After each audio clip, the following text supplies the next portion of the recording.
This is Curious Television, a professional online-based television committed to promoting truth, balanced and objective reportage without fear. Please like, share and subscribe to our YouTube and Facebook channels. Curious Television, fearless pursuit of truth. A wise man once said, "If education is expensive, try ignorance." Education, no doubt, is one of the most transformational tools that parents or governments can use to bring about the desired future for their citizenry by empowering individuals with knowledge, skills, and critical thinking abilities, allowing them to actively shape their lives, overcome challenges, and contribute meaningfully to the society. The truth of the matter is that government alone may not be able to single-handedly provide this vital education as a result of the huge population size of the country and the huge capital involvement. Hence, the need for serious private key players like Lens Polytechnic, Offa, and Lens University, Ilemono, both in Kwara State, North Central Nigeria.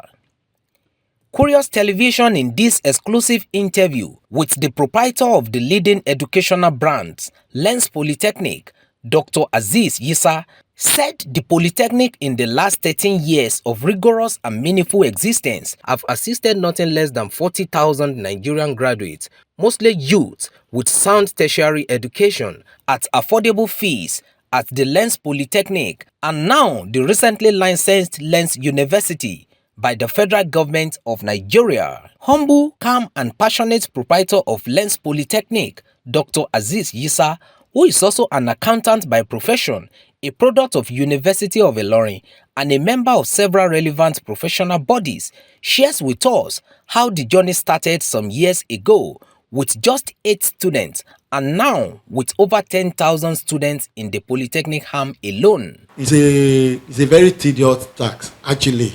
You know, if you have a vision and you believe in your vision and you are very persistent with it, God will definitely see you through. We conceived the idea while we were still in school. Yes, we were into tutorial classes. I was given the most academically able guy award, University of Ilorin then. I remember we run tutorial from 100 level to 400 level.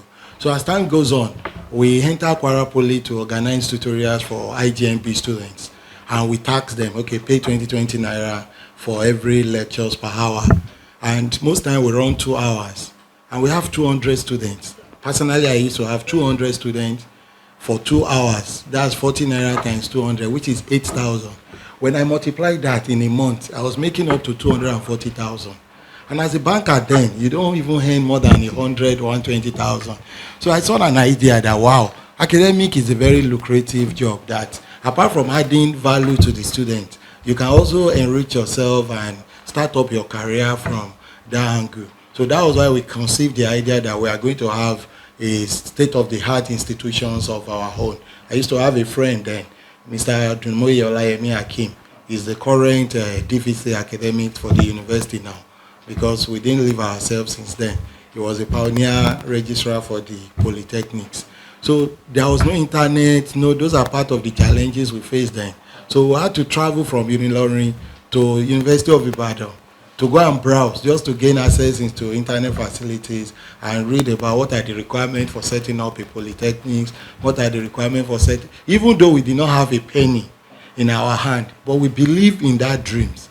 And they said, vision seeks the invisible. It believes the incredible. It achieves the impossible. So what you think is not possible, with your belief in God, your determination, your perseverance, your resilience, you are going to achieve all that. Then after that, we were able to come up with the IEI, Innovative Educational Institution. It's been accredited. It was accredited by MBT, National Board for Technical Education. It's more of mono to a polytechnics because the requirement is very, very minimal. To set up a polytechnic, you need minimum of 50 hectares of land. That's over 1,100 plots. So there is no way we could afford that as a young graduate then. Then you need about 100 million bank guarantees. So all the bottlenecks, and that's why I would tell government, some people have brilliant ideas, but the bottlenecks are too enormous for them to come up.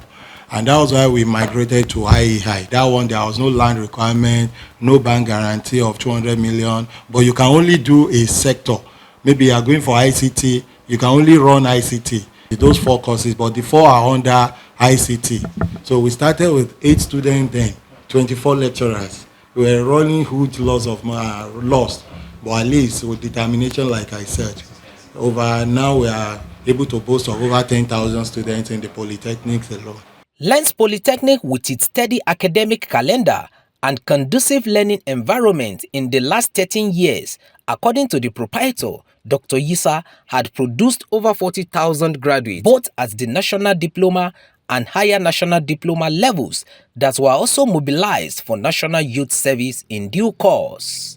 We've produced over 40,000 graduates because we admit over 3,500, 4,000 every year. So, and we've been in existence for about 13 years. So if you multiply 4,000 by 13, you can see that it's over 40,000 graduates. That would be... Okay, in Polytechnics, we've gotten approval for over 30 courses now. Yes, we started small, and we've gotten over 30 courses, both in ND and HND.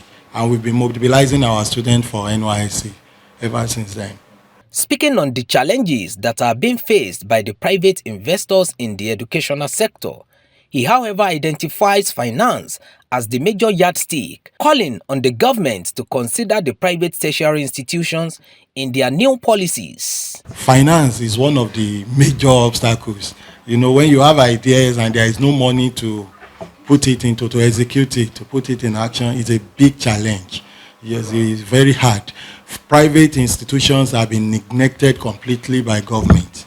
When you talk about TED fund, nothing for us. When even the NED fund, there are student loans that they just introduced. I'm surprised that they still excluded all the private institutions from. Are the students of private institutions not Nigerians? That's the reasoning that I don't understand from the angle of the government. Are they not Nigerians? If we leave all these students to just be on their own and become hoodlums, become Boko Haram, become kidnappers, what becomes of the government? What becomes of the country? That you just neglected the private institutions completely. So that has been the major challenge. There is no single support from the government, apart from coming every year for tax and all these enormous amount of taxations that they stamp on us. So it's been a great challenge for us to... Then another issue is the cost of even, it still boils down to finance. Like now we want to run resource inspection for just 15 courses in the university now. And per course is 2.4 million. So 2.4 times 15 courses, we're talking about 36 million. Apart from taking care of their transportation, feeding, hotel accommodation. So meaning that to even secure an approval for just 15 courses, after the licensing, you still need more than 50 to 60 million naira to achieve that. So how do you expect the children of the poor to be able to get to this level? Those are the challenges. About 2 weeks ago, the federal government of Nigeria approved the license of 10 private universities, which included that of Lens University, Ilemono. The proprietor, who maintained that his institutions are specifically targeted at the downtrodden to provide them with affordable education, noted that the 2024-2025 academic session will kick off with at least 15 programs, assuring that the institution places priority on both practical and theoretical knowledge for the students, a unique touch of the institution's products. In fact, our driving force has been the practical aspect of what you studied. In the past, the institutions have relied solely on theoretical theory. As you were coming now, there was a guy that I was discussing with there now. He brought his CV. He studied theater arts, performing arts in one of the biggest university in Nigeria. I will not mention the name. And graduated with 4.37 CGPA. That makes him a very exceptional student. And I told him that we have film production and multimedia studies here. Film production is film. You study theater and performing arts. He said, all through his study life, it has been only be theory. They can, and I say, wow, in Lens Polytechnic, we've produced over 11 movies, 11 films. If you can go to YouTube and watch our movies produced by all these small children. So here now, how do you fit in? There is just theory. They cannot even practicalize the theater art that you actually studied. So what students should expect, what parents should expect from us is the theory blend with the practical aspect. So that when the student graduates, it's not even that they start seeking for white collar job. They can start something on their own. That was how we started as young boys then, and to God be the glory. We've been able to get to this far. So all these students too, our encouragement for them is attend Lens University, attend Lens Polytechnic, graduate and become somebody that will be an employer of labor instead of producing CVs and running up and down. So we have standard education, we have equipment, we have laboratories that are state of the art. If you have time, I can still take you around so that you, at least you can see the kind of structures we put on. So our students are going to enjoy everything that they can get in the public institution. We are very, very competitive, and we are ready to be competitive. Apart from being an instrumental, the Lens Polytechnic has been ranked as the cheapest in terms of school fees institution in the country. We charge 35,000 naira per semester, making 70,000 naira per section. And there is no handout, we give them soft copy of all the materials they are going to use. You can see that it's very, very insignificant. So anybody can afford that. So our target market is the downtrodden, the poor people, so that we give opportunity for them to have ability to attend schools, to have education. Dr. Azeez Yisa, however, advised Nigerian youth to be focused and pursue their dreams, avoid social vices, and be determined to be true future leaders. My advice to the youth is that they should be focused. The expectation from the government is too enormous.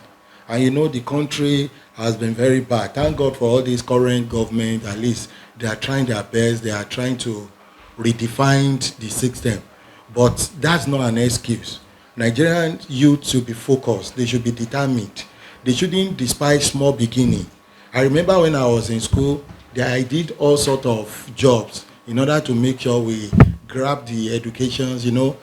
But everybody depends on the parent for this, parent for that. Parent. So Nigerian youth should stand up to their responsibility. If you study abroad now from 16, 17 years, you'll be fairing for yourself. You understand? Everybody works. The same Nigerians that are not doing anything here, by the time they get a visa to UK now as a student, they start working. Even some engage in 8, 9, 10 hours per day. We can do that. What many Nigerians do not know yet is the fact that the Lens Polytechnic Offa, as a private tertiary institution, offers the cheapest and stable academic calendar. And now, Lens University is also here to run its degree programs concurrently at affordable fees. This is Curious Television, a professional online-based television committed to promoting truth, balanced and objective reportage without fear. Please like, share and subscribe to our YouTube and Facebook channels. Curious Television, fearless pursuit of truth.